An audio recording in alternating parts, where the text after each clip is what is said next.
Tick tock, do do do do. Tick tock, do do do do. Tick tock, do do do do. Time keeps on slipping, slipping into the future. Time keeps on slipping, slipping into the future. I want to fly like an osprey to the sea. Fly like an osprey, let my spirit carry me. I want to fly like an osprey till I'm free. Lord, to the revolution. Feed the babies that don't have enough to eat. Shoe the children, no shoes on the feet.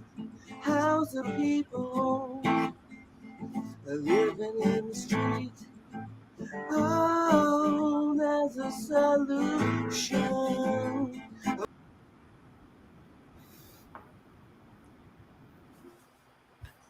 Eek, eek. Good morning, everybody, and welcome to Research Roadshow. Today is the Friday, and it's time for Protecting the Nest. Hello, everybody. Another week. Good morning. And Happy New Year. I think this is our first New Year's show, isn't it? It's the last week was still 2022, and now we're in 2023. So we're planning on a good New Year. It's going to be. Yeah, as the nest protectors, that's our duty, is to make sure that we keep it good, get it better. That's why we're here. Good morning, Amber. Good morning. It's been active. My two little kittens, Pony Boy and Princess Buttercup, as soon as I leave a room, they try to break something. So it's been so much fun. And I run and say, stop. And they look at me and they run. And then they go to another room to do the same thing. So it's, the kids, when they're not here, they wanted the kittens. And, I'm with them more than anybody. And so it's very funny that they push my buttons like the kids do. And they're like, oh, she doesn't like this. Let's see what we can do. Right. They have to see where the boundaries are. Yes. Well, they're full of mischief. Soon after they come and they love on you. Yeah, they'll love on you right after. Like, oh, sorry, Mom. And you're like, yeah, I love you too. Yeah. Get out. Move. Well, I love kitties. They're so fuzzy, and I love it when they purr. And speaking about vibrations, that frequency of the cat purring is like 60 hertz, and it's a really, really healing vibration. So it's nice to have kitties purring around and sitting on your lap. You know what's really odd? So I noticed this a couple years back. We had a cat that lived till almost 21 years of age. And Wow.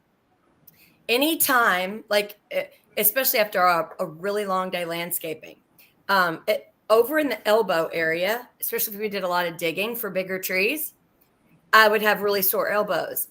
Her nickname was Mommy Ya, but we called her Hesed, but she went by Mommy Ya, and you'd have to call her like that. She would literally come and lay on my elbow wherever I was sore. And the next morning I wake up and I wouldn't be sore. And she would do her humming, very deep purr throughout the night. And she would switch arms. So both my elbows would hurt and they would kind of be swollen. And I'd wake up the next morning, my hand, I would have laid on my arm or kind of, and I wouldn't have feelings in my fingers because I'd been so sore, but the soreness was gone. And on the days that she didn't do that, the next day I was even more sore because, you get sore for the next 3 days. You're really sore. Mm-hmm. The nights that she would lay on the joints after especially after bending and stooping to plant a lot of bulbs, if we did a yard that needed a lot of bulbs. And then, my knees would hurt by being leaning on my knees or squatting. She would lay on the knees. The days that she didn't, I would be sore for 3 days. The days that she did, the nights when I slept, I'd wake up, no pain at all. So I do know for sure that is a real thing. It is Yeah. an absolute. Well, the heat might be good too, because I know I love it when it's cold in the winter and the kitty sits on my lap, and the warmth is just really feels great too. Besides the purring, I think both those things together just make you feel good. Yeah, I wonder it's if better in there's the something- winter because in the summer you sweat. Mhm. I Yeah. wonder if the cat had some kind of deep knowledge that she was supposed to do that.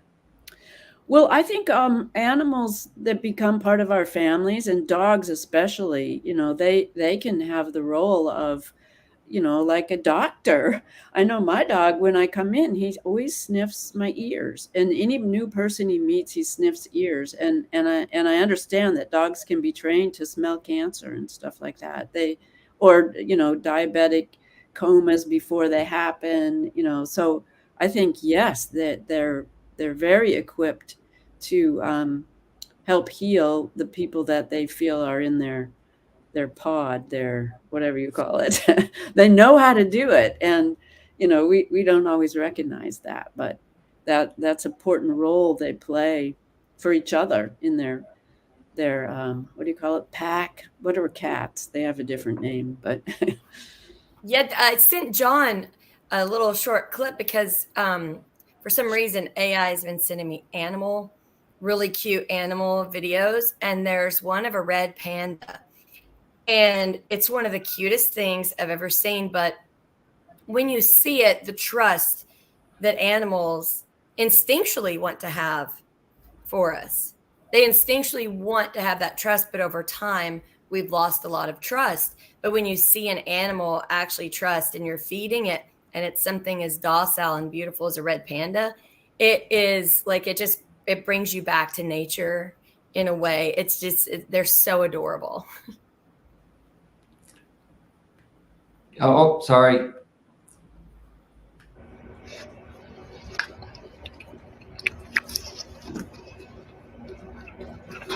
And it just has its arms to the side, like, feed me.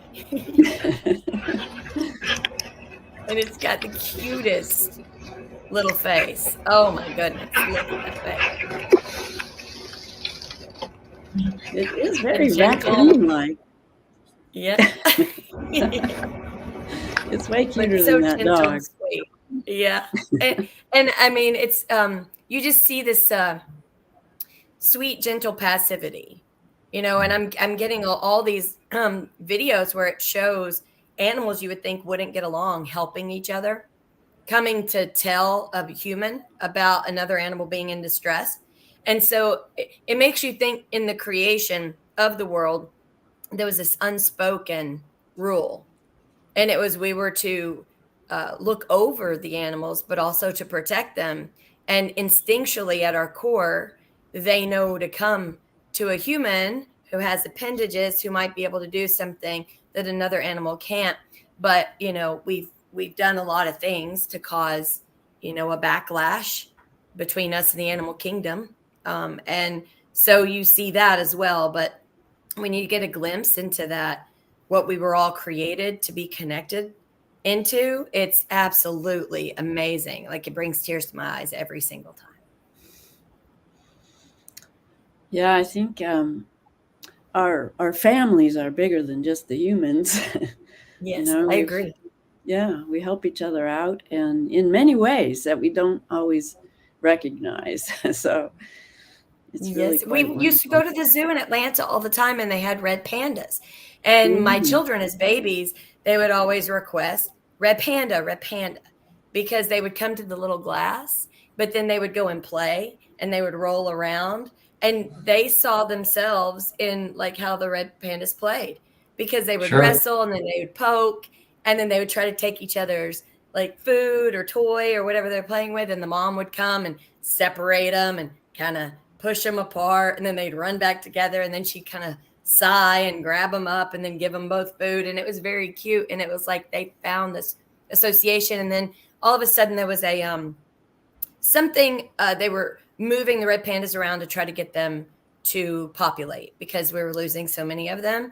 And so they had to move them into areas in which they could actually have babies in a better setting where it wasn't so where they felt more natural, and they move around a lot. So we haven't had the red pandas back. So when we get them back, we're going immediately. We keep our zoo membership so that whenever and I know a lot of people freak out about zoos, but for me, it's more like, how are people going to know what they're protecting or know how beautiful these animals are unless they can actually view them? And now zoos are much different than they used to be. They used to be a little more brutal, more enclosed. Our zoo is now spread out. They're able to walk in large areas, kind of like a safari kind of setting. And it just makes kids want to have that commonality and that friendship with an animal. And then that ensures that later in life that they can remember these circumstances when, like, we have a painting that an elephant named Kelly paints, and she grabs a paintbrush and they have her paint, and then you donate money and you try to win at an auction. And so we've got a canvas where Kelly the elephant painted. So, and she loves it. She'll look at her painting, she'll step back, she'll grab the brush again, she'll do some more, she'll step back, and Really? she does it. And then they let her know. And when she's done, she kind of smacks the side of the canvas, just pop up to let you know, okay, I'm done with my masterpiece. But it's, these things will help children to want to not slaughter all the animals. Mm-hmm.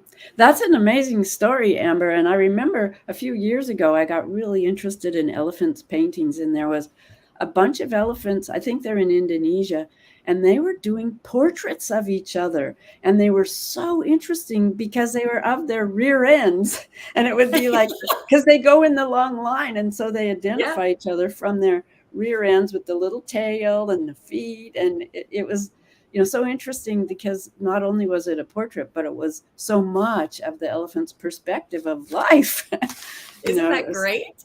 Yeah. And they were beautiful. They were like, beautiful Japanese brush strokes, just real delicate brush strokes that were just so expressive. They hold funerals?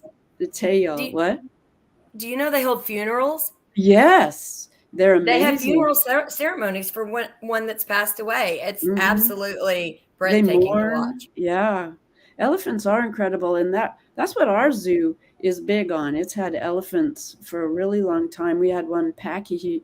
He died recently, but he was well over 60 years old and that he'd been there.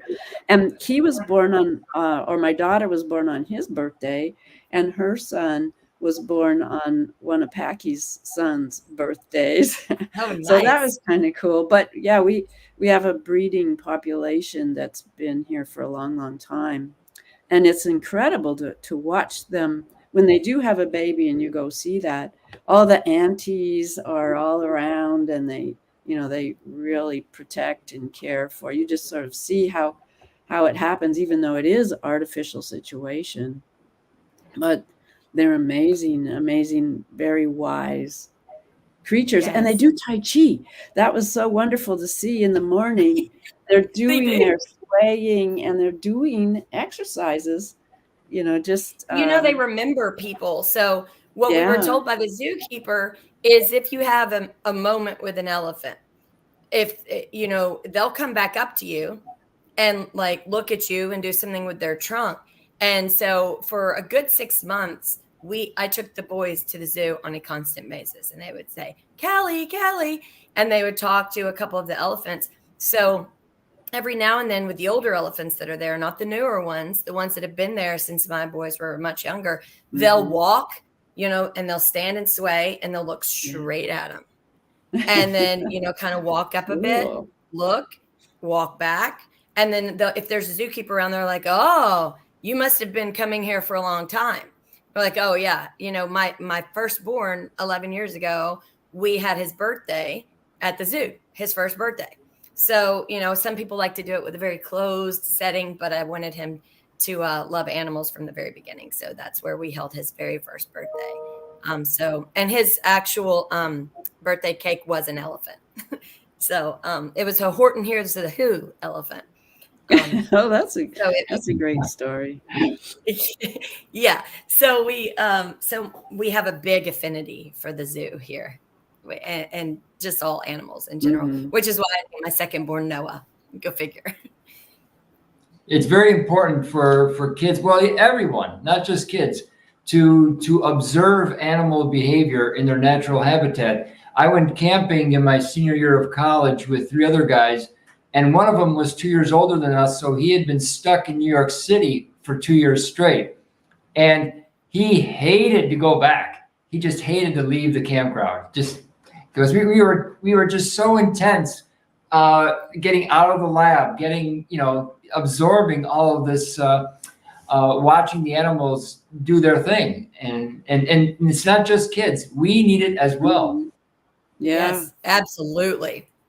Absolutely. Even seeing a squirrel running up a tree. And let me tell you something. We experienced it a couple weeks back. And then, well, let's go on to the next subject. But it was amazing. So I was teaching my kids that everything's alive. And I didn't know it would work because I've seen a lot of people do it. And I was like, well, please let this work. So we were walking down a trail. We went into the Blue Ridge Mountain. And we actually went up to an area that they have like a little museum. And it's a good, 1/4 of a mile walk down. And as you're walking down, they have a couple boulders where people can stand on. But, there's trees overlapping.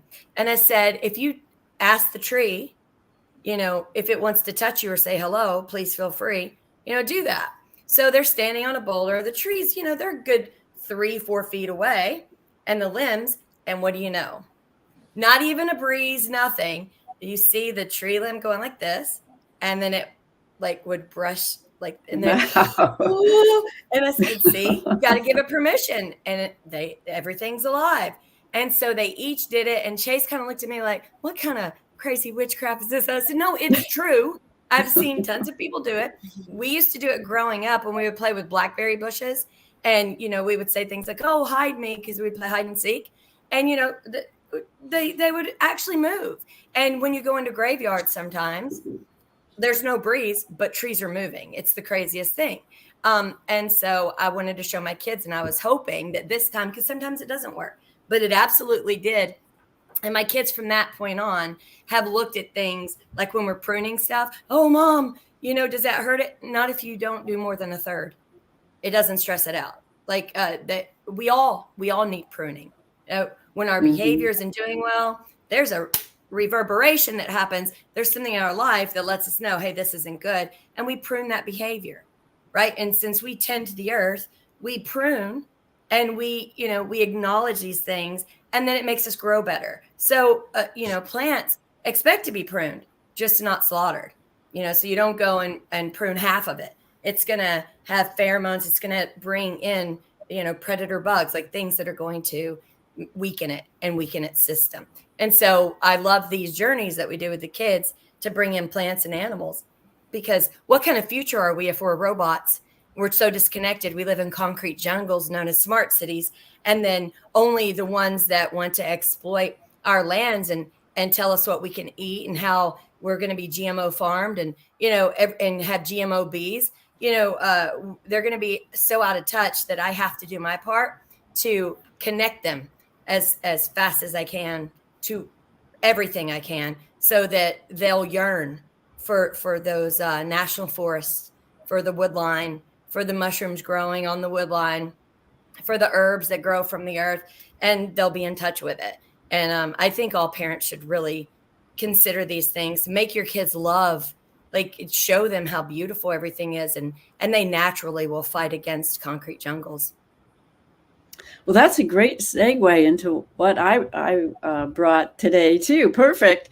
So I was sort of zoning out in YouTube land with the algorithms, and I came upon this video. An amazing woman. She has an organic farm in upstate New York, and Finger Lakes, which reminded me of Hunter Biden's tattoo and Finger Lakes and all this stuff.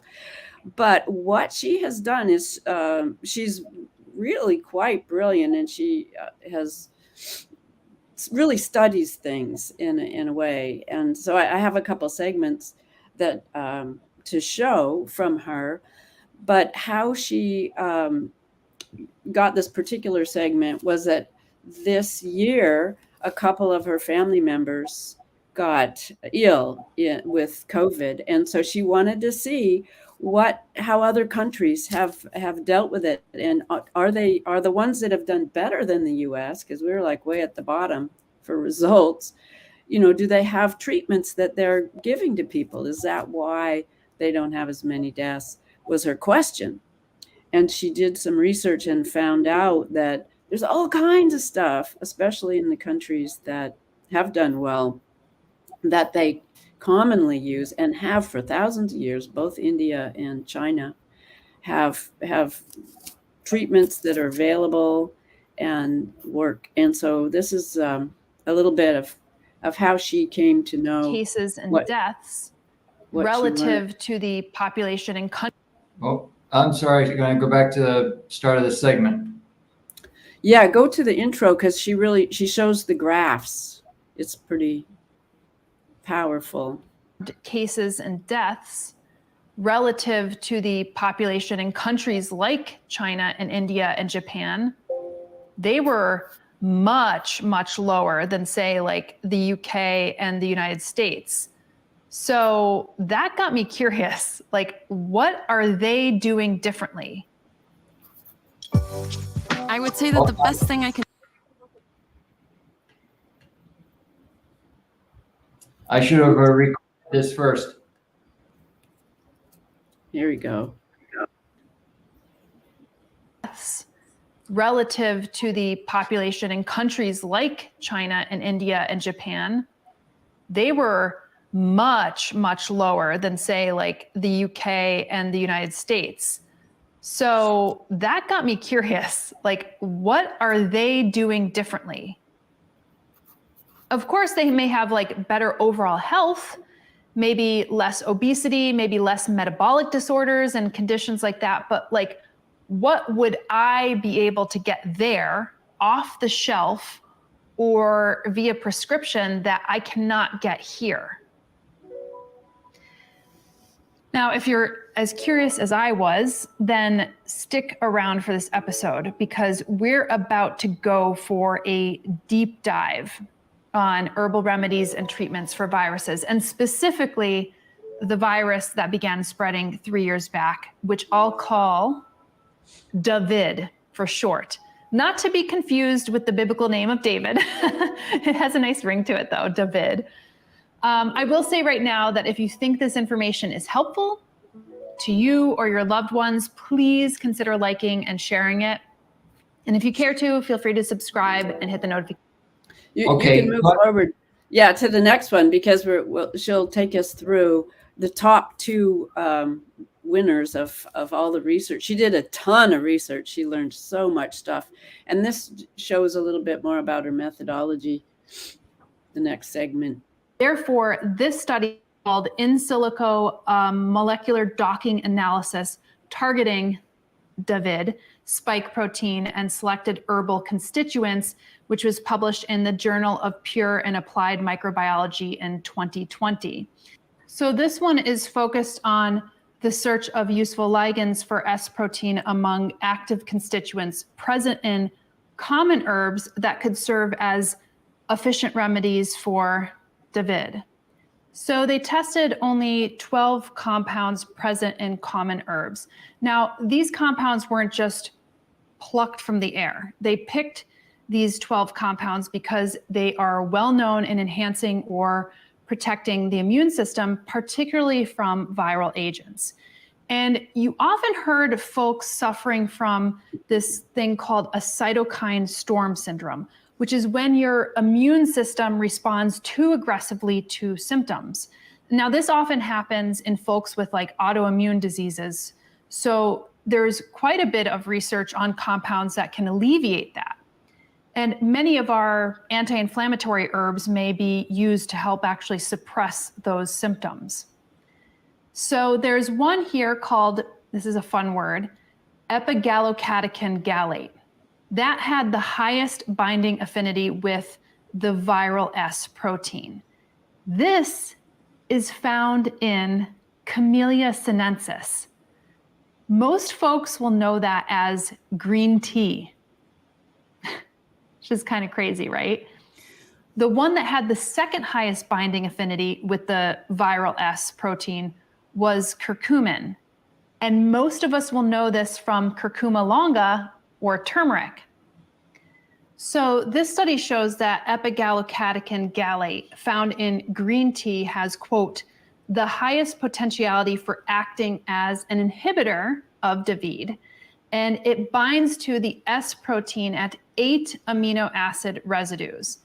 The binding sites are situated near to the amino acids, which are required for pathogenicity. This result needs in vivo studies, and basically in vivo means in the body studies. So a lot of these studies are done in vitro, which means in the lab. And oftentimes you'll have an in vivo study that starts like maybe in mice, and then they may consider actually doing it in like a double-blind study with humans. Now, this study was done in 2020, or at least it was published in 2020. So it might have been actually done in like late 2019 or early 2020. Now, there were other compounds that had different levels of efficaciousness when it came to binding to the S protein. But for brevity's sake, I'll only highlight the top 2 most efficacious according to this study. And you can read this study yourself in case you're curious to see the other ones that were pretty moderate to successful in binding to this S protein. So after reading this study, I wanted to see if there were further studies that were like 1, corroborating this by repeating experiments, and then 2, looking into in vivo studies as this one had suggested. And I will say that there is a boatload of studies out there, like dozens and dozens of studies that you could tap into. And I'll highlight a handful of them here. So there's another by Menengazi et al. And Hens et al. And this one's an interesting one. The green tea catechin epigallocatechin gallate inhibits the David infection. And this one says epigallocatechin 3 gallate, or EGCG, the major component of green tea, has several beneficial properties, including antiviral activities. Therefore, we examined whether EGCG has antiviral activities against. Okay, you want to stop there for a second? Yeah. So I buy a tin of turmeric, and I literally add it to every dish because you can barely taste it. And it's really good with chicken. It's really good with rice. It's really good. That and saffron has a lot of medicinal properties, as well as what was I looking at? The honey link that I sent you, Carol. Oh yeah, that was wonderful. Yeah. I read a bunch of comments, and literally I'm going to go and purchase it later today. But there wasn't one person who didn't say, but the key is, as soon as your throat feels scratchy, you spray it. That's what I find with my elderberry thing too. You just got to catch it early. And that's really is the news. And I think that other countries that have really good results told people, catch it early, don't just wait and go to the doctor, because that's not a good plan. But anyway, she then goes on. I mean, we can, did you get to the end of that clip? I can't remember how it ended, but that was the end of the second segment. Okay. And then the next one are the 12 things that emerged, the list of 12, most of which we have. So we'll go through the list of 12, and then just a little quick recap of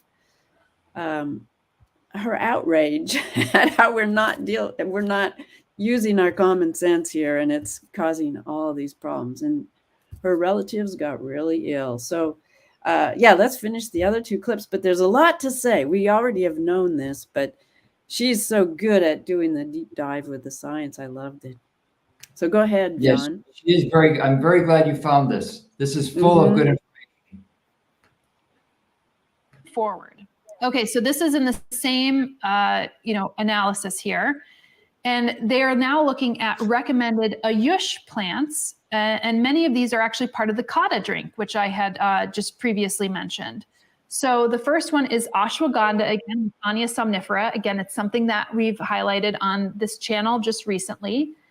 Cloves, Syzygium aromaticum. I mean, this is something that you do like when you're actually making like eggnog or your fancy drinks during the holidays. Maybe put in a few extra cloves this time. Ginger, Zingiber officinale.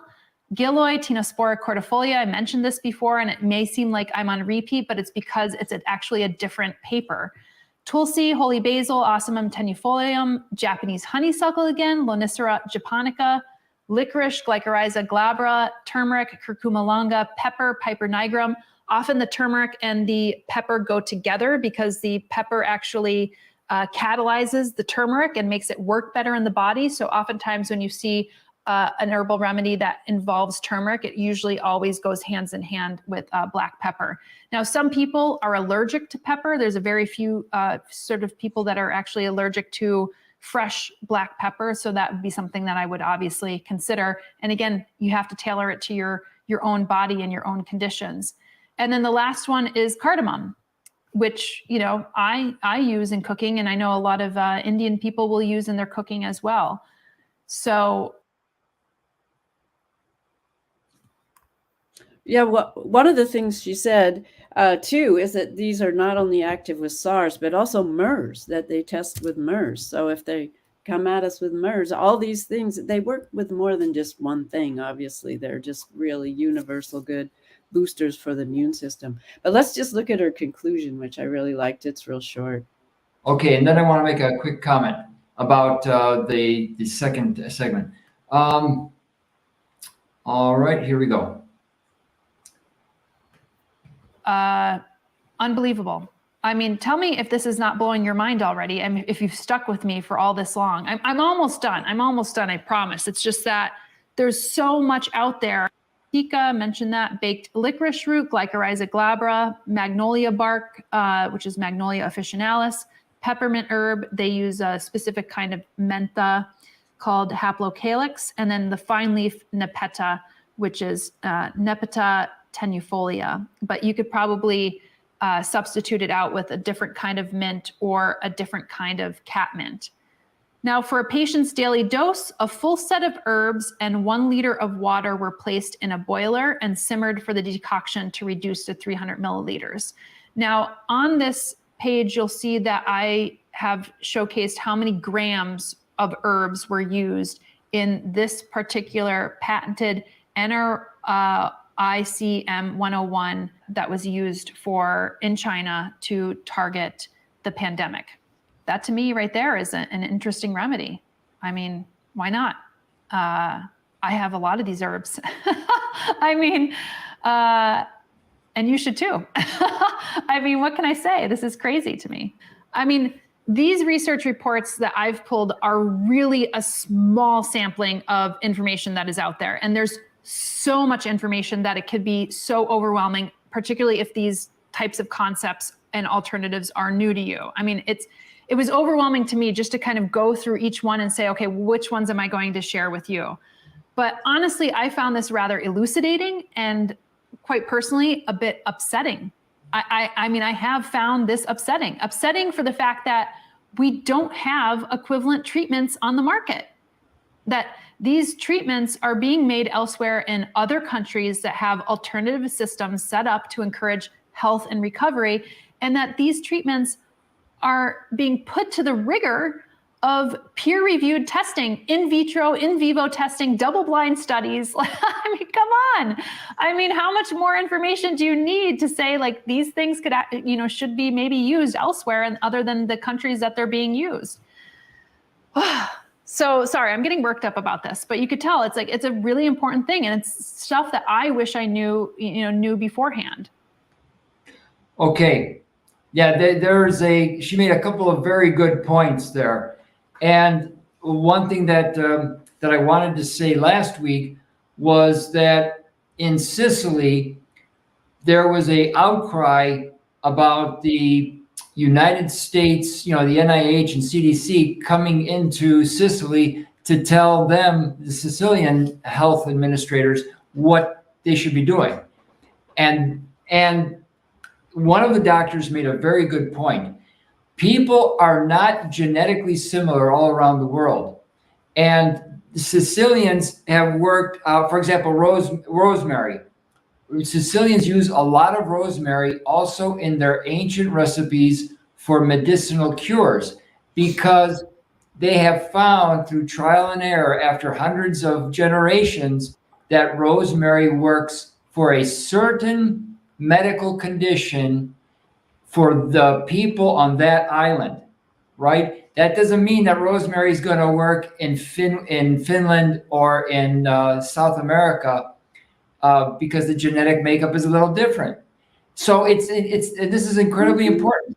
It is your doctor, your local doctor, that knows what has worked for the people in your neighborhood for 100 years. He or she can determine whether rosemary is good for you on that day in that particular situation, or whether it's better to try an experimental drug from the United States. Yeah, I think you're right that there's the local knowledge that has evolved is what we're being cut off from, by the technocrats or whatever's happening right now. But that local knowledge is local, and wherever you are, the herbs that grow there are gonna be part of who you are, because it just goes way back, and it's affected your whole genetic makeup and everything. So yeah, there's just we're forgetting more than we're learning by this. And one of the things that came up this week that I really noticed was the information that warp speed moved everything over from being under Health and Human Services to being under control of the Department of Defense. And that this is, in fact, a live exercise that we're in that's continued to go, and that the countermeasures that is being put in everybody's arm are countermeasures that the manufacturing quality standards for a health product were lifted. So there were no regular manufacturing standards that would be if it was an official health product. Those were gone.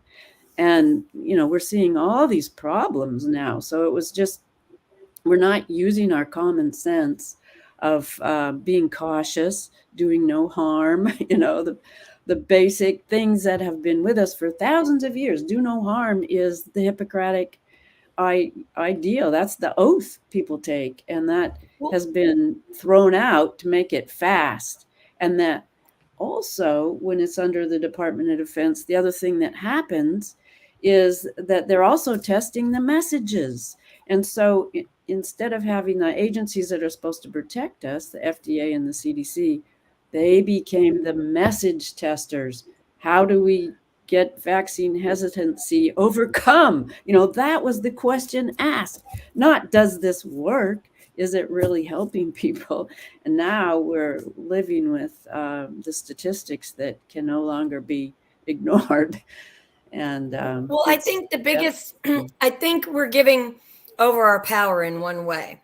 Exactly. It's the common sense. Okay. So common sense tells you if somebody doesn't give you any kind of like salve or antidote or medicinal anything that might help to stave off while they're developing a vaccine, and they just send you home without looking to see what products you can buy over the counter, something that could help with headache, could help with fever, aches, without telling you nothing works. We don't have anything, go home and sit still, which will ensure that people will beg for that very cure, the only cure they're wanting to give. That's not coming from a place of actual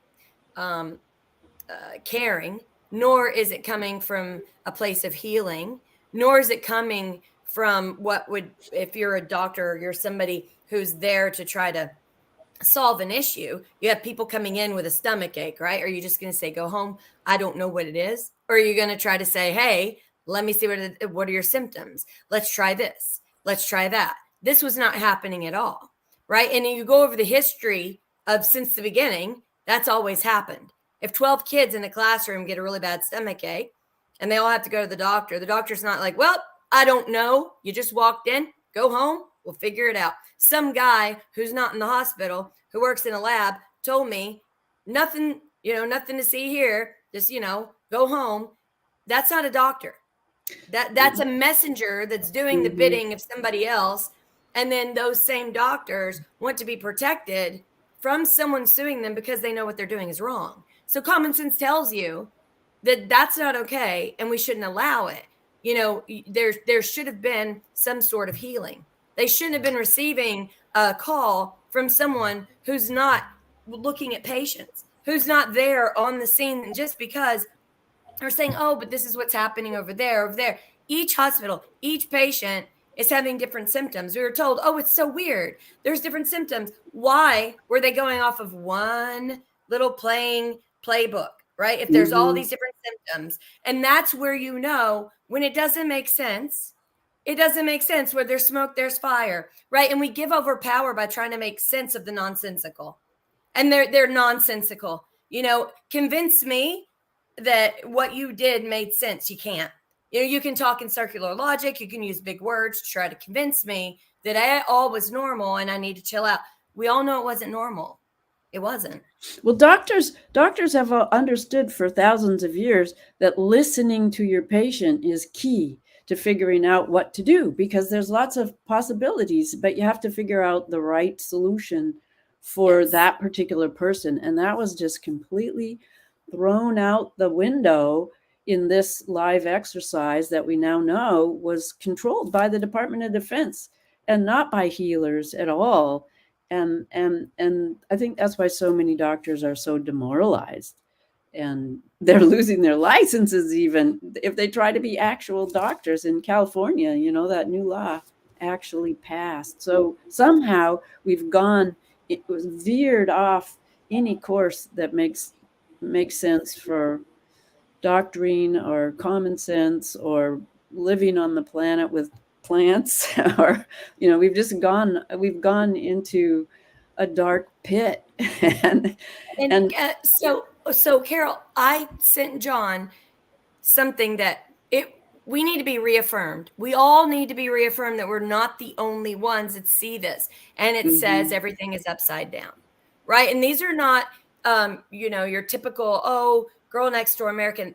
People all over the world are noticing this, right? So we need that affirmation by connecting with people who are saying the exact same thing that we all are seeing, in order for us to feel that strength in our core that we're not crazy, right? Because that's the point, is to make you feel like you're alone, like you don't understand, like you're just not advanced enough, you don't have as many degrees, and that you just don't have the best interest of everyone, and that, they care about you more than you even care about yourself. And when you get this affirmation from other people who are noticing what you're noticing, it's empowering. And that's, it's not a confirmation bias when you're being told on a constant basis that what you're feeling isn't true, right? And then you hear somebody feeling exactly what you're feeling. That's just you realizing you're not crazy. A confirmation bias is when you only seek out things that agree with you. But when you're looking to see, what are they saying? And you're looking for information, you're researching, and you happen upon something that goes, oh gosh, I don't feel as crazy, but you keep researching. That means you're not looking for confirmation bias. You're looking for truth, right? Because you're not only finding something that tells you you're right. But when you run into something that is very soothing like that, I think it's very important for us to hear it. See it. Amber, is that the last one that you sent me? Yes. Everything is upside down. Right. Okay, I'm going to pull that up.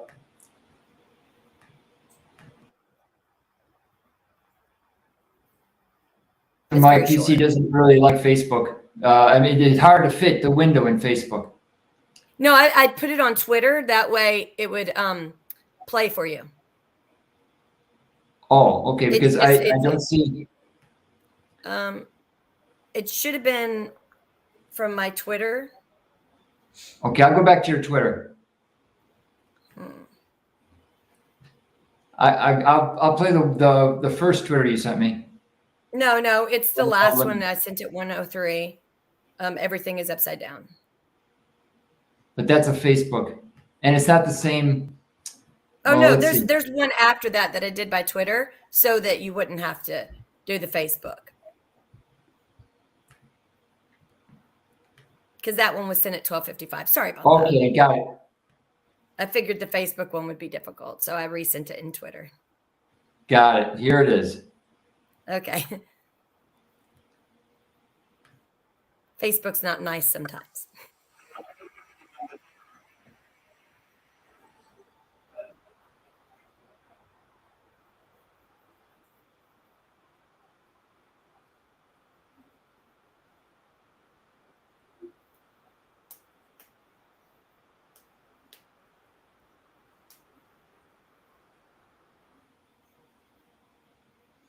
And I love it's like Tara's in the waiting room. You could let her in, maybe.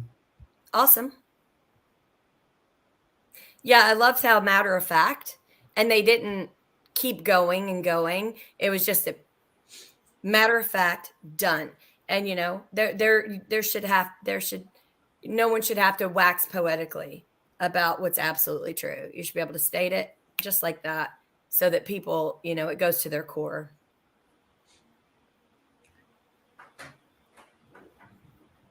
Yeah, we cannot. George said this a few days ago regarding the possibility that MERS is coming down the pike. We have to not allow them to pull the exact same tricks that they did the first time. For example, if there is another quote unquote epidemic, then let's see them pass out. When will they start passing out vitamin C? When will they start Vitamin D? Doing other things that common sense dictates we should have done during the first epidemic. Yeah. That's how you'll know if their intentions are good or not. Yeah, and if you even just look back at what happened in Indonesia, they did a giant study on vitamin D. Well, vitamin D is what emerged, but it was testing everybody's blood. It was hundreds of thousands of people, and it came out that if you had higher than normal levels of vitamin D in your blood, you got out of the hospital. And if you didn't get out of the hospital. That was it. So it was, of all the things they looked at, that was the one that made the difference. So we have to use that. We have to be able to use it. And the Department of Defense can't just come in and say, you can't use that as a treatment. That's not how health advocacy works. We got off on the wrong foot there. So were we able to find out how to play it? Oh, did I not play it? Okay, let me try one more time.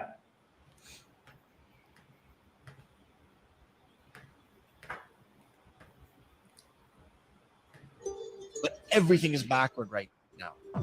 And look at the media. The media is supposed to be giving the facts, and we should be formulating our opinions based on that information. Instead, the media gives us their opinions, and we're supposed to decipher whether that's a fact or not. You have to start it over. You missed the first part. Most of the work is the government should know virtually nothing about us. So what he essentially says is the government should know nothing about us, and we should know everything about the government because they work for us. And the media is supposed to be giving us facts so that we can look into what's going on and give our opinion on their facts. And now they're giving us their opinion rather than facts. And if we come to them with facts, we're castigated for giving them facts, and while they're pushing their opinion. So it's a very great, very quick statement. But I don't think we're even been giving anybody's opinion. I think we're being given what's going to give us the outcome that they desire, and because that's how war works. And that's what the Department of Defense knows how to do. You go in and you change the opinion because that's how you're going to win, and that's what's happening. So we're under the role of the wrong people. Hi, Tara. Nice to see you. I see a sweetie in the back. I see a sweetie. Hello. Yeah, I know. It's a beautiful day. It's actually snowing a little here. Oh, and, really? Nice. Yeah, but it's like raining too, so that's kind of a little bit more of a pain. Anyway, so Carol, I came on when you were came backstage when you were saying that we were going into a dark pit. And what I feel like is, and I know I'm always this angle, but I feel like we're coming out of a dark pit. Yeah, I And agree it's too. like the light shining on it's like, in the Shadowlands, when you're just feeling your way around, you can't really see. You might be able to feel the darkness or understand to a certain degree, but you can't really see it until it kind of reaches that light. And we're at that point of people, whatever it is, that there's so many different things that can strike people and ultimate disgust and make it seem like we are entering the darkest period ever.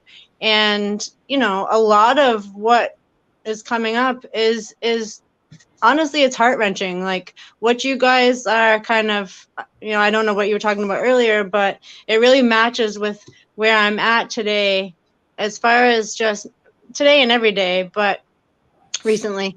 But the suppression that has taken place building up to now, whether you look at the past 5 years, 10 years, 20 years, 50 years, 100 years, you can keep going back. It is such a tidal wave, because we talk about our angels. It's like these people are so stupid. Like they think that just like they kill somebody and then the angels aren't going to know things and share it and have like a huge brood ready to just like take it on, So it's like there are so many personal examples that you could cry about right now. Actually, I just 4 days ago it just came up and I didn't share it with you guys yet, but I'm gonna put it in the chat. And it's like a longer documentary of I think it was something I had never heard of, a suppressed doctor working on cancer. Dr. Brzezinski. Have you guys heard about him? No. Yeah. You didn't? I never did. I didn't know. So what have you guys heard? So when did you hear about it? Years ago. Many years He's been ago. around for a while. Mm-hmm. Yeah, so they were basically playing this documentary. They're playing, I'll put it in the chat, so maybe we can put in the link because it's longer. Nice. But they were playing the footage of the hearings of all the patients and the people that were, just up there saying, it seems like those letters starting with the F to the D to the A, they are, they were saying, sorry, they were saying basically flat out, you are suppressing this information.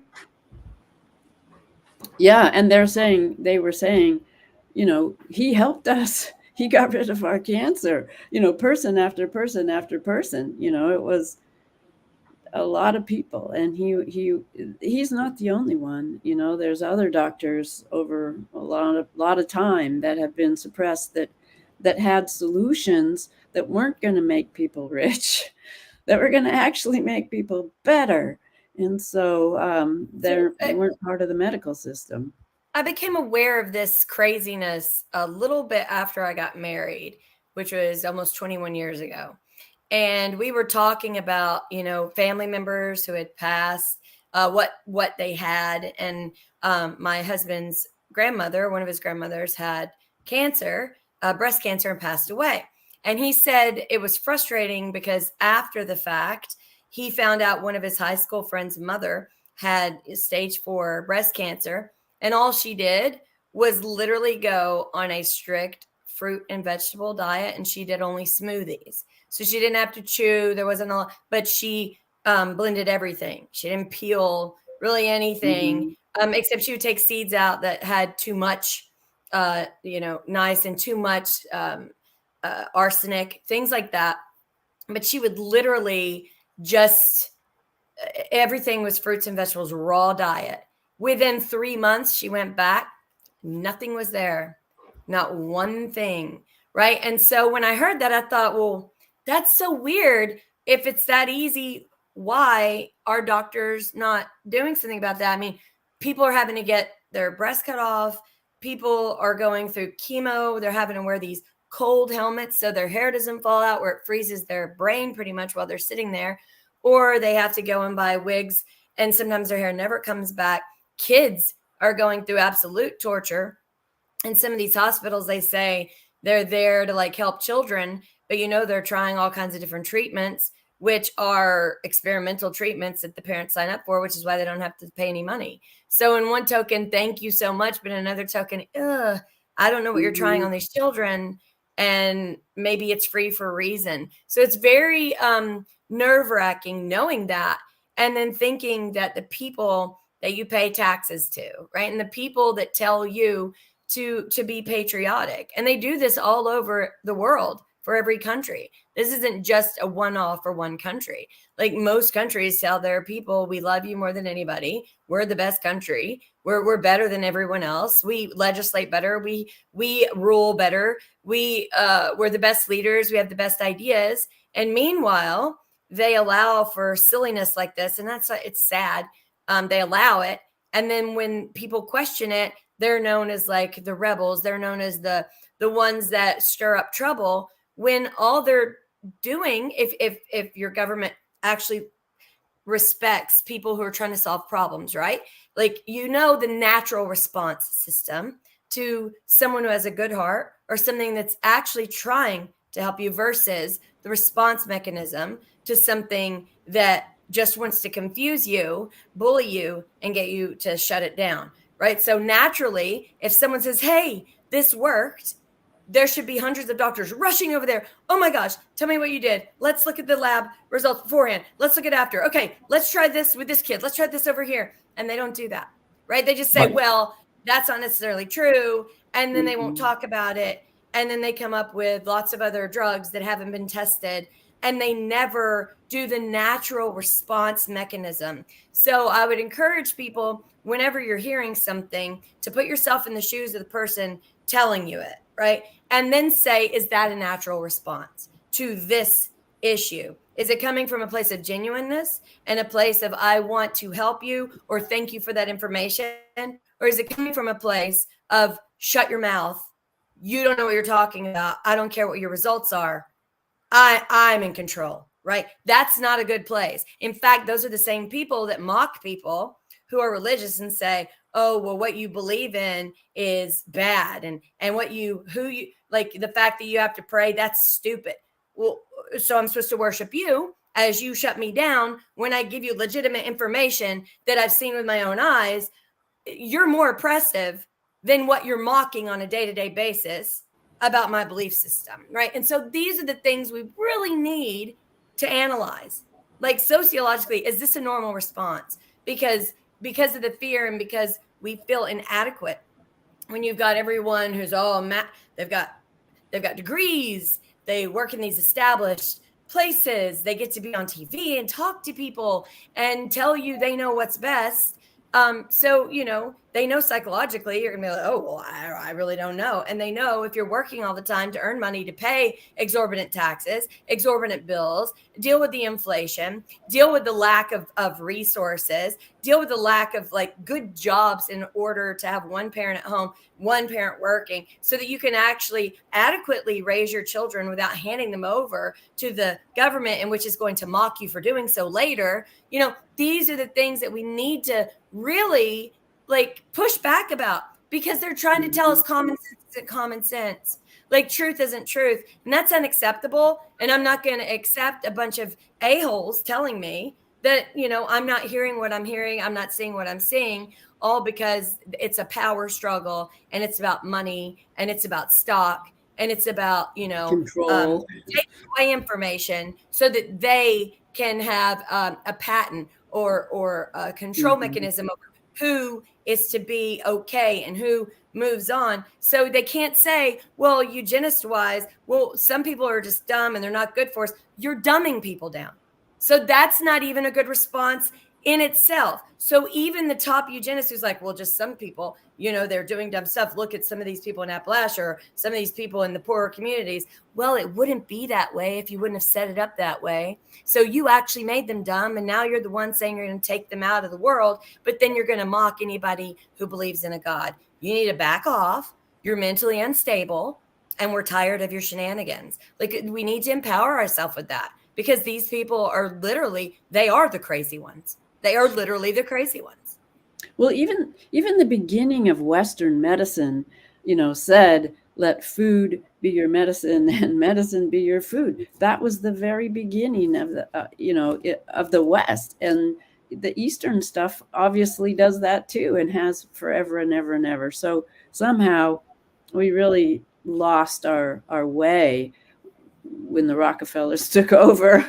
I mean, we can pinpoint it. We're looking at it, but it's a sad, sad thing. But I think people are waking up. Tara, to your point that things are changing, we can feel it lifting now. And now when the next pandemic comes in through the media, I think more and more people are recognizing that it's a media pandemic.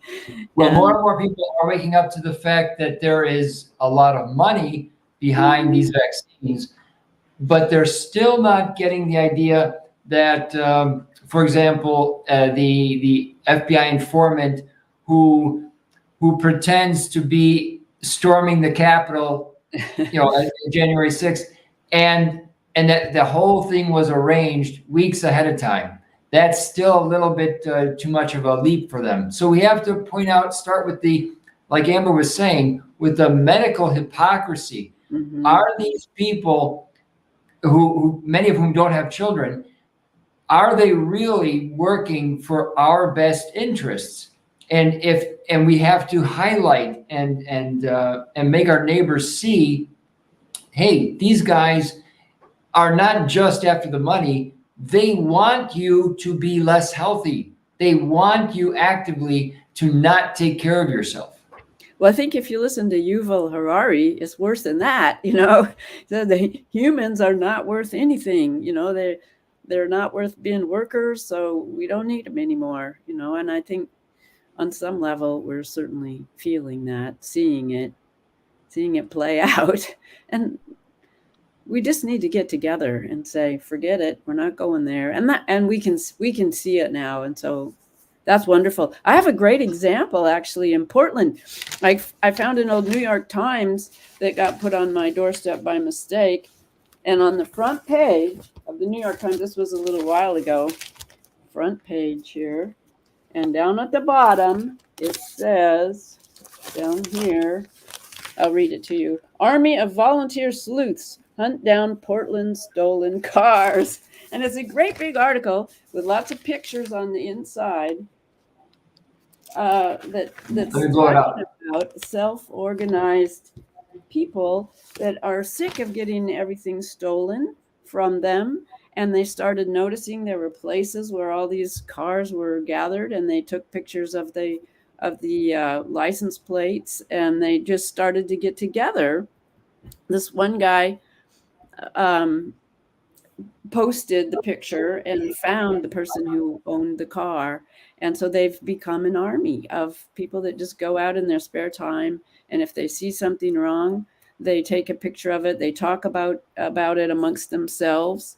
And it's not vigilante justice, really. It's really, people taking responsibility and seeing things are disintegrating, and there's something we can do.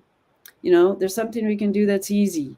And this isn't about the medical stuff, but obviously from the stuff, Tara, you missed the beginning, but there's many things that are totally common sense that address specifically MERS and SARS.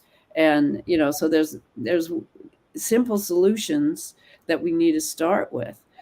But also, we just by our ability to communicate, we can start to take care of stuff, take care of each other. Find the stolen car. That means you can't go to work anymore. One person found their put a license plate up there, and the person was so happy to get it back.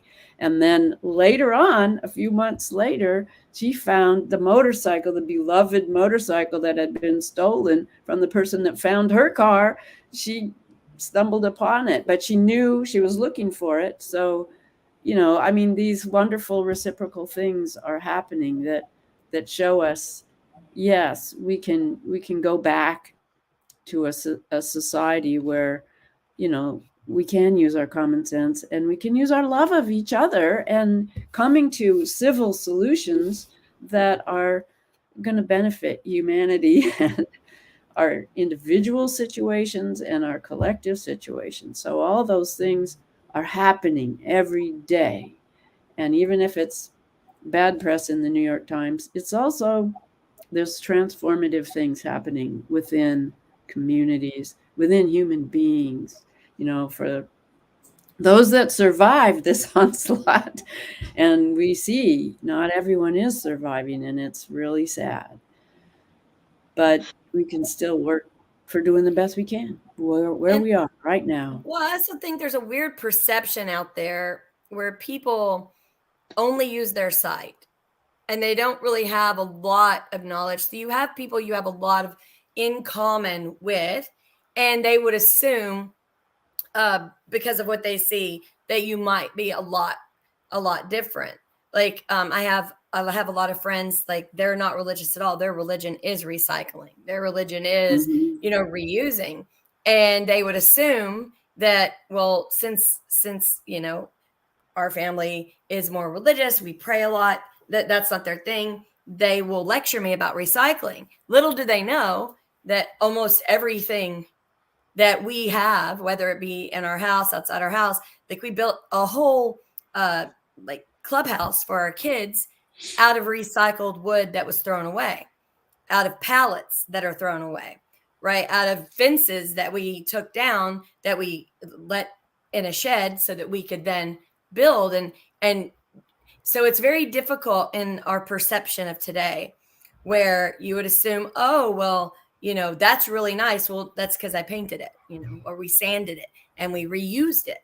Most of our furniture we got from our families who wanted to throw it away because they didn't want it in their attic or their basement, and they pilfered it off on us. And if we used it as it was, they would literally, it wouldn't look good and we would be miserable with it. But if you have the knowledge on how to reuse it, redo it, you can turn something that is like 40 years old with dents in it into a treasure with just new handles, and literally weather the paint on it and make it into something that looks amazing. And I think people need to get to know people and understand them from a bigger picture rather than just sight. That's why we're given 5 senses. And I think a lot of times we might judge our neighbor, or we might judge other people in other communities, or because they vote differently, or they have a different idea of how life is supposed to be led. We don't know their socioeconomic background. We don't know what their family did for a living. We don't know the history of their family. We don't know the dynamics. And so a lot of times, just from what we see, that's what informs our decision making. So I would encourage that we use all 5 of our sites. And then before we make that judgment, we reach out to get to know those people, because a lot of times that's not what's happening.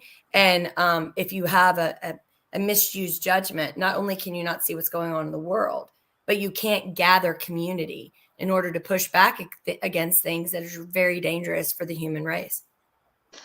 Yeah, and I think, sorry, I just was going to say that the heart has a lot to do with it, because when you process things through your heart, you might be mad for a minute, but then you take that perspective. Like, okay, what if maybe they haven't, depending on how well you know the person, maybe they have anxiety, maybe they're having a bad day, maybe they're in the middle of a fight, anything that you take super personally, you can just like maybe be annoyed for a minute and then just like use those things to move on. Yeah, I think that's a great point, Tara, because I think our heart really controls the brain through the vagus nerve. And that some places they recognize that, the heart is called, the controller or something, and that it has its own nervous system too. So our senses are more than just our five senses. That's a big one, our intuition Carol, and where it comes from. you just Yeah. mentioned the vagus nerve, and I sent John a video on how to reset the vagus nerve. Oh, perfect. Because when we reset the vagus nerve, it actually is so healing. And so Mhm. I emailed it to him. I don't know if he'll be able to find it, but it says reset the vagus nerve on it. But it is amazing, and it works. And the technique of it is really cool, and it takes anxiety away almost immediately. It is That's truly so amazing. fitting. Yeah. Yeah, There's when lots she of said it, I was like, synergy. ah. Well, that was the other point I wanted to make is I think the ospreys. Oh, go ahead and play it, and then I'll make that point. I go ahead.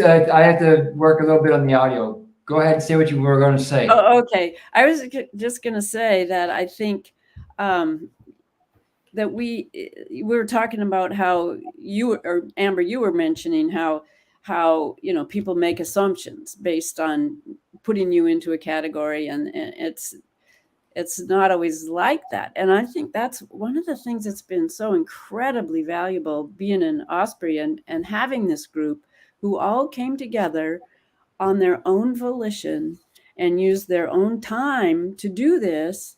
And we came from all over parts of the country. We came from all over different backgrounds, different spiritual traditions, different, economic, ethnic, everything. And we've unified on what brings us together, our humanity, and what the biggest problems are and how to address them. And I think we have George is what brought us together because he's showing those patterns. How have we gotten so far off, and who's doing this and why, and the details. It's been amazing. So anyway, I just wanted to say thank you, all Ospreys, wherever you are. Thank you for coming together and showing that we are humanity united. We're not thises or that's. We have Here. yeah. So go ahead and play the Involuntary yawn or deep sigh. Can you hear it? Sometimes it takes. Yeah, it'll restart here in a minute. Because this is towards the end. 30 seconds. Okay, now you're going to switch sides again, and you're going to look all the way to the left just with your eyes. Keep your face forward. Again, the same thing. Might happen very quickly. Now It'll start over here in a second. Is you're going to do the same thing that you did before, and you're going to turn your head as far as you can. This time, you're going to notice that your head turns way farther. Same thing with the other side. Way farther than it could before. Now, this also will get rid of any migraines, headaches, tension in your neck. Okay, start it over, and it's right. really a great way for the reset of your vagus nerve. I'm going to teach you how to reset your nervous system by activating and resetting your vagus nerve. This is super easy. It relieves headaches, migraines, neck pain, shoulder pain, back pain. It's incredible, and it works. Now, the first thing that you're going to do is you're going to turn your head as far as you can all the way to the right. Notice if there's any pain or discomfort in your neck, your shoulders, or your back. Then you're going to turn your head all the way to the other side. Same thing. Notice any pain or discomfort happening. Now what I want you to do is take your hands and clasp them together like this and put them behind your head. Now you're going to keep your face forward, but your eyes are going to go all the way to the right. And you're going to do this until you get an involuntary yawn or deep sigh. Sometimes it takes a minute. It can take up to 3 minutes. It can even take up to 30 seconds. Okay, now you're going to switch sides again, and you're going to look all the way to the left just with your eyes. Keep your face forward. Again, the same thing. Might happen very quickly. Now what you're going to do is you're going to do the same thing that you did before, and you're going to turn your head as far as you can. This time, you're going to notice that your head turns way farther. Same thing with the other side. Way farther than it could before. Now, this also will get rid of any migraines, headaches, tension in your neck. That was great. The first time I did it, it took almost 3 minutes to get me to sigh and yawn on the first side. And the second, and when I turned to the other side, it was at half of that. So, I really needed it since it took that long. But I noticed less pain and I was sitting up more. Like my posture changed almost immediately. So I can't hear you, Carol. You're on mute. mute. Yeah, I've got the leaf blowers going, going again. But yeah, that sigh signal, I've worked with a lot of body healers, and they do things until you get to that sigh. So it is kind of a release or a yawn. They look for that signal. So it's interesting to see that. I loved it. That was wonderful. It felt great. I love that you mentioned vagus nerve. I was like, we're supposed to see this video today because I didn't know. I just sent John a bunch of them, and I was like, if something's mentioned that correlates and we're just flowing with it, well, then I'll throw it up there. Carol's like, I got it. Feels good. Yeah, see, I'm sitting up straight now. But we have a distinct advantage as ospreys because we know what's going on. We know what's coming down. And so we have to be that calm rock in the middle of all the chaos. And everybody's yelling at each other and everyone's, throwing things at each other. And I know what's good for you. No, you don't know. So we have to be the stable one, the one that everyone can count on, like ECAT. ECAT is always there for everybody else. Love you, ECAT.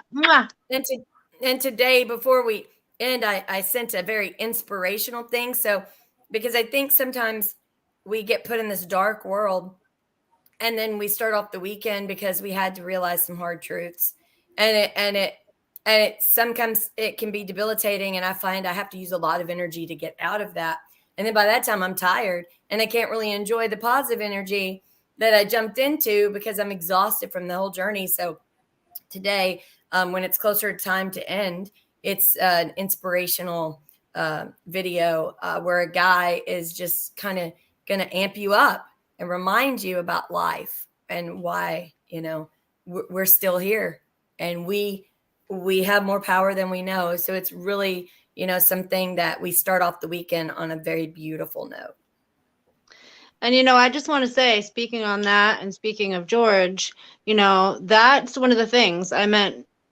We know that he's a super intelligent and just knows things beyond belief. So there's that. But the way that he taught us, so I'm just going to focus on him as a teacher, but the way that he taught us in learning about darker, harder things while laughing, while singing, while eating all together, you know what I mean? So there are ways, like, yes, sometimes we all just like need to rant it out, but when people are just like yelling at each other all the time, it's not the best way to deal with things, you know what I mean? And like I said before, when you have those kind of emotions, you might express yourself and then move on, but to be able to literally have fun while figuring things out that are not fun is kind of like one of those keys, Yeah, it's very hard. And I have to remind myself of that all the time. I mean, we're supposed to feel our feelings and we're supposed to get them out because it's very toxic and it can raise the cortisol level if we keep them stuffed in. But there's a balance to that, and I think that's something that is a struggle for different people at different times. But when you're in this dark world and you're having to look at the hard truths, like, starting off the week with something either funny or inspirational, like, it's a much needed thing. And a lot of times I'm like, oh, I'm in this mood because I've just been reading really sad and horrible things and I'm only human. And it's like PTSD, and it's like, oh God, I cannot let that be my energy, And so I was like, well, today let's have something inspirational so that, when we look up at the sky or when we're outside or when we look into the eyes of our loved ones, we feel our heart pitter patter with like love and just amazing comfort. Well, I just saw Norman say yup, and I just want to say that Norman's been busting out the tunes. I know that, and I'm on a more like internal road. But me and him are the same in that way, that the music, I think for all of us, you know, but when you can express that music or find the right song to express how you're feeling, like it's such a relief, you know, or something that's not vibrating with you, turning it off and doing something different. So there is those, and always, you know, a live version of a song usually can be really, really good. Yes. Some of my favorite memories, Osprey memories, are that playing music together. It's been so wonderful, you know, and some charrettes are more than others in terms of that, but Yep. those are so much fun. It really does something to your vagus. In particular, when you were on drums and we did, watch out, look around, everyone, look what's going down. That's great. I love that song. Oh my goodness. Mm-hmm. Buffalo It's such Springfield a good song. is a really good song. Mm-hmm. Yes. Yep. Well, there was a very funny lady right as the pandemic was probably 2 months in, and she was hilarious and I needed it at the time. She was in her closet whispering, and she was talking about, you know, I love my husband.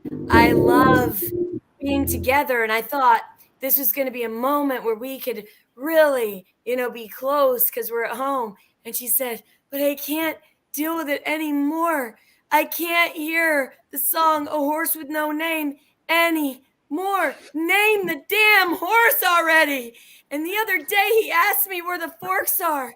In the silverware drawer. Where do you think they are? And she's like hiding in the closet. It is the most hysterical. I laughed so hard that it got me through 2 more weeks, because every time I was like, okay, this lady is amazing. And I think it got like something like 8 million views because everybody needed it.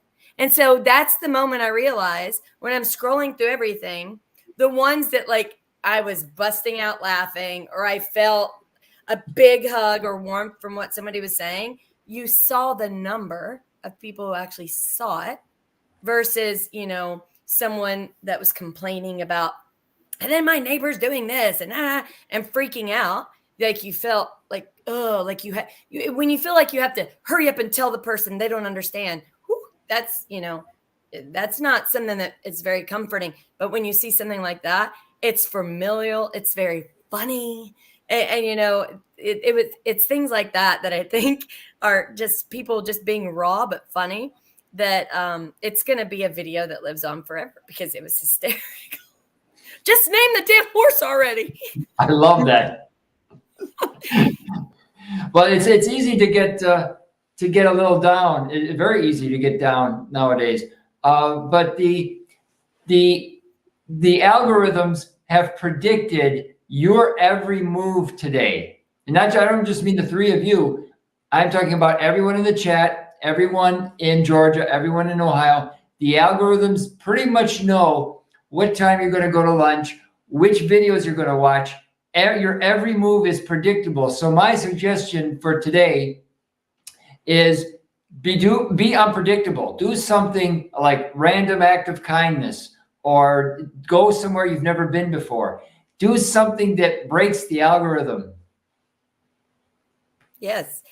Yes. Well, you have to think about it as like the hunter and the hunted, right? You have to think if something's like hot on your tail, you don't want to just do the same zigzag. You want to zigzag, move over, you know what I mean? So we need to constantly be thinking like we don't, and it's a fine line because it's like, for me, I want my descendants to be able to find out stuff about me, but I don't want people that are actively hunting me.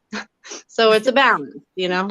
What's really funny is I find like if I have to get, you know, something I don't want to do, which is like clean, I have to clean the house because I feel better. And, you know, it makes my ADHD disappear because everything's where it's supposed to be. And then I can focus on what I need to. But sometimes I have to get myself jazzed up. And there's this amazing Native American drum circle video that the Creek Nation does when they compete.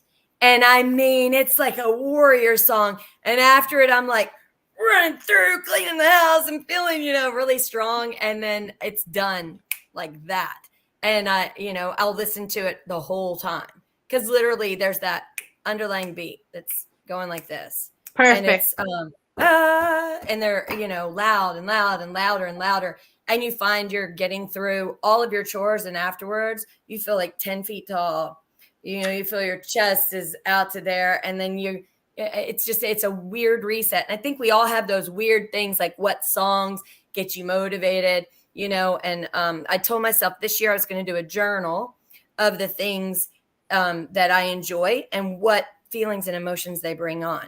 Like what songs, when I hear this song, what is my reaction? What are my actions soon after that? When I hear this song, and having a journal like that way, when I really need it and my brain is very fuzzy and I'm just circling like what's going on, instead of resorting to trying to figure something out, I open my journal.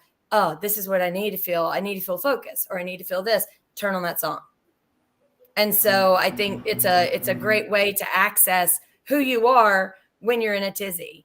Like, oh my gosh, I got to return these emails, and I got to go pick up the kids, and I forgot to get bread when I was at the store, and you're getting yourself all worked up. Listen to a song, you got it. And it just, everything clears almost immediately. That's a great so encyclopedia to have. Yeah. Well, I think, I think we are water, and we know that light and vibration activates us.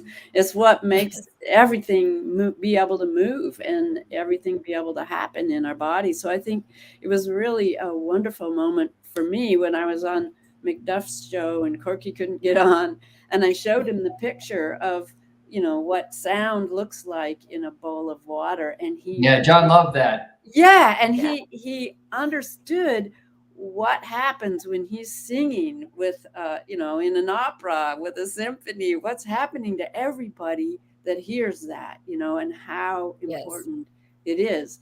And I think live music is something that is way too rare. We're all these people, and many of us love music, but why is it so rare? But even the recordings work. You're right.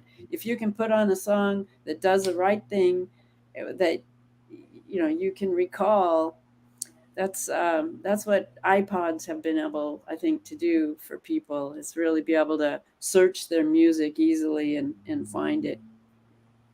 Absolutely. That's been a really good gift. One thing that I want to kind of plant a seed for our next conversation, or one of our conversations, continuing on this vibration stuff and our look into the past on how it affects our present. But I want to take time in the future to highlight or things surrounding or building up to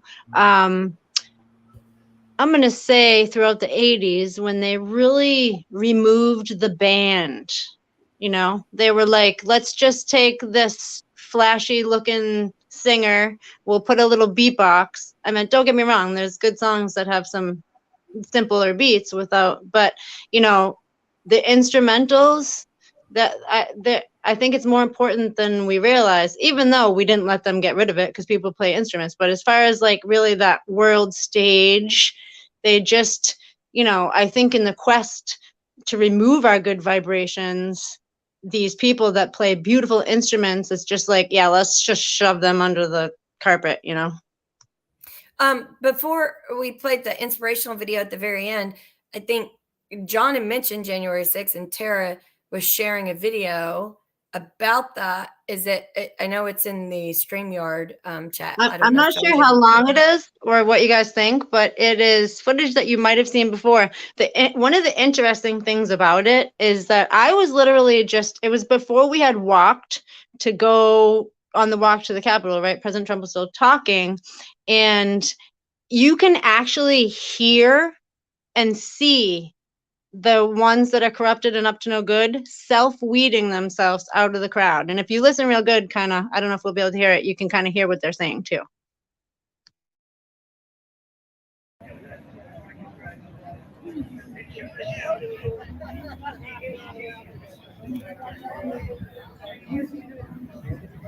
They're the ones wearing masks.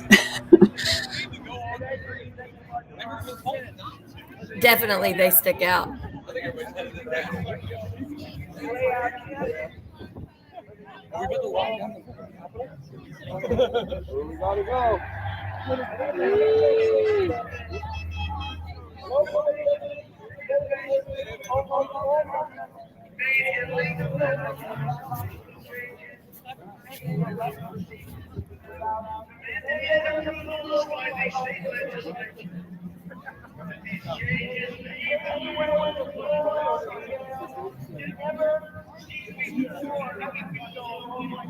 Coming. Oh yeah, I obnoxiously support that guy in here.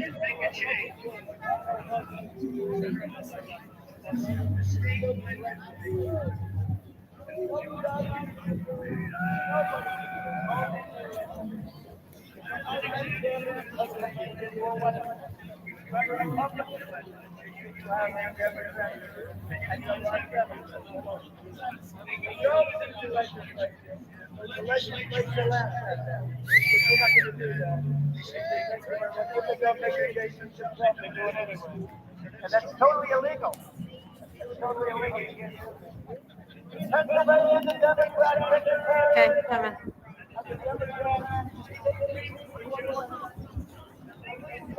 Sorry for the side view. Oh, here's that guy.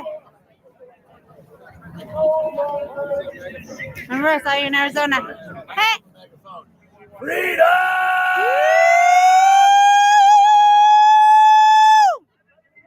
Yeah.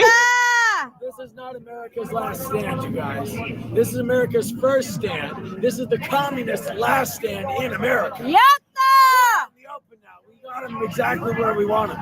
They walked right into our traps. Why do you think this genius over here signed a executive order about the election interference on foreign election interference 9/12/2018? It's because we saw this shit coming. We saw it all coming. We got them right where we want them. They walked right into the trap. There's a reason Kamala Harris hasn't rescinded her seat. There's a reason why. Yeah. I'm always so annoying. All right, that man right there, that's going to be our president for the next 4 years. That's right, baby. Trump 2020. Rockin'.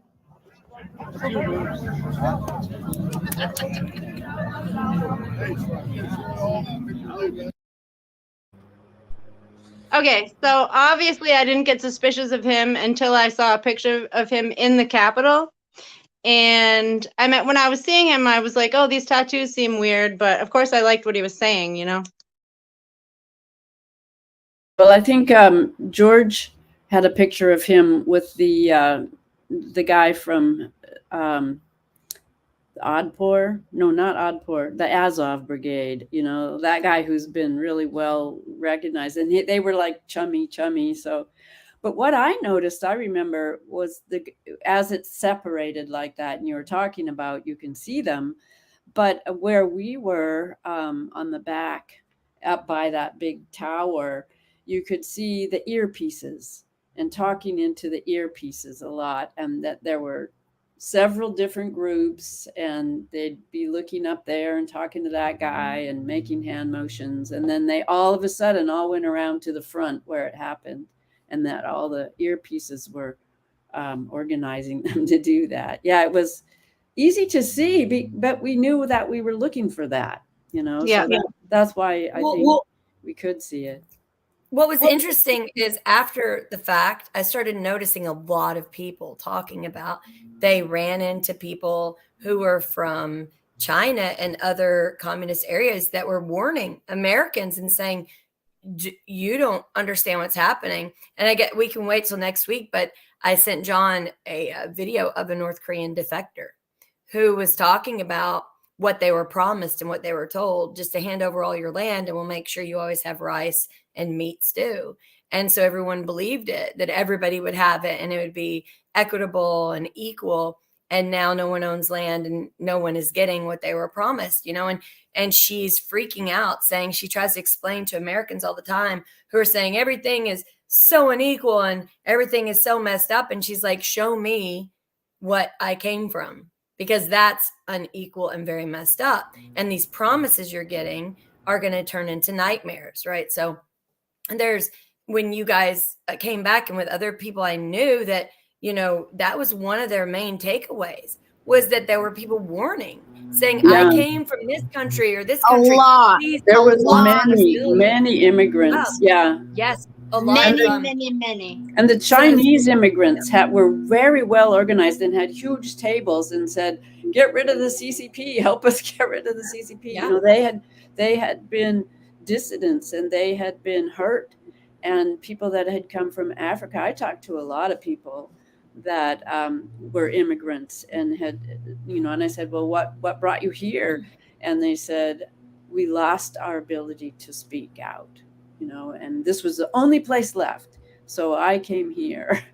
And that's what we're seeing the last few years, what we're losing right now. So I have a lot of Cuban friends. They say this, and they're panicked. So they're showing pictures. They're being shadow banned really bad on Facebook. They've got a lot of groups, and they've got pictures of what areas looked like beforehand and what they look like now. They've got pictures of grocery stores then and grocery stores now.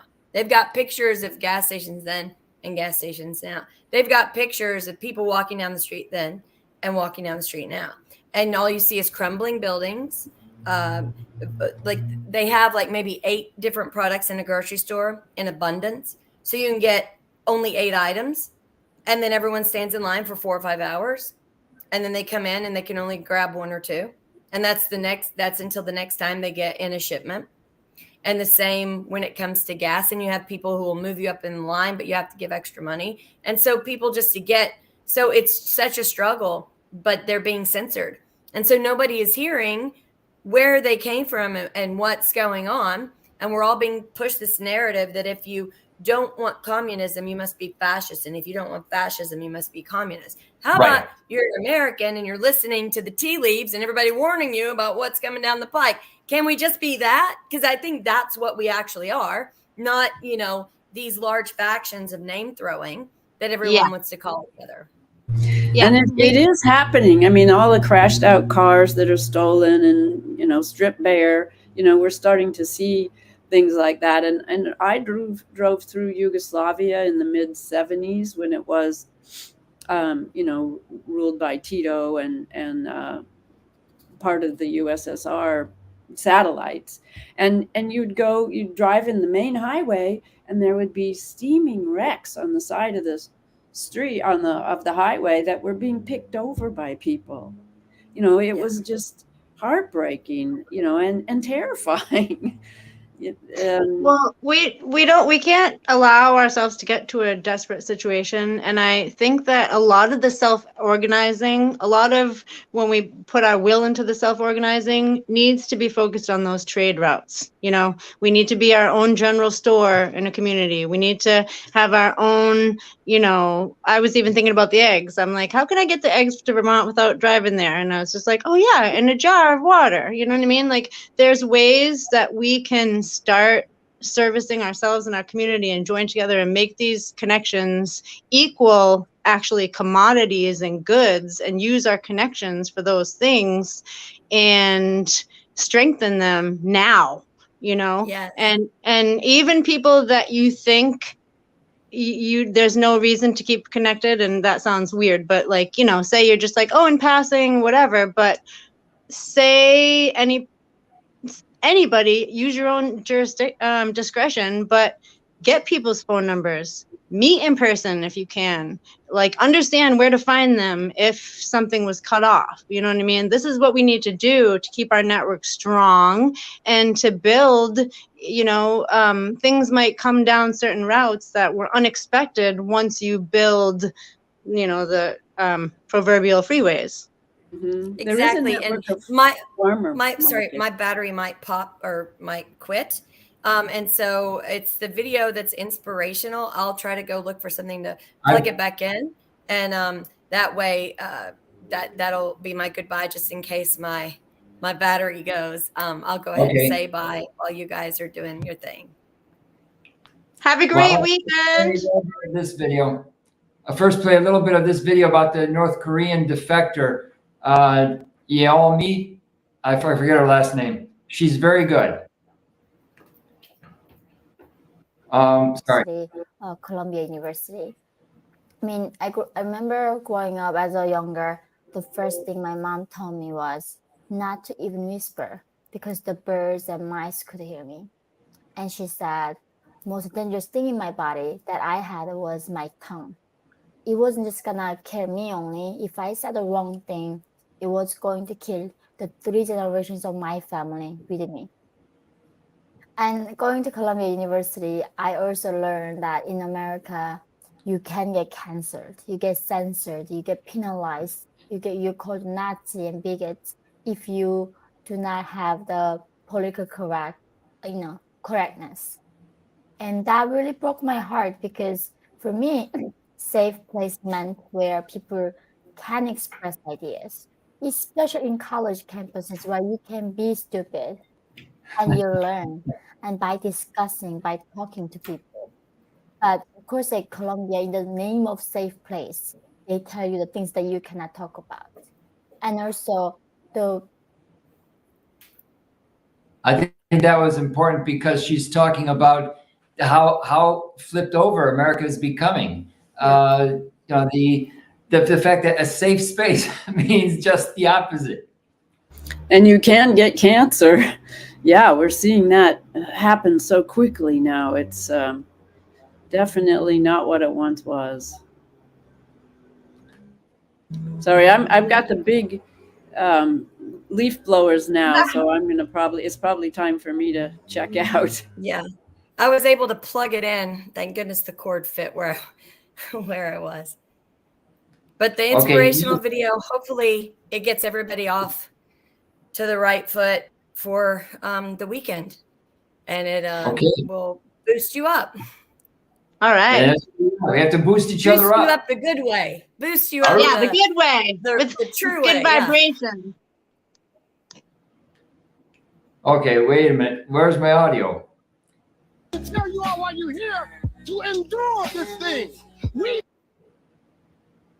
For our joy will come in the morning. Yep. There you go. Let it out. As long as you have that Brady effect. And at any moment, I got time on the clock. I can come back at any moment. I know things happen in my life. You might need to start it over. At any moment. It missed a little bit.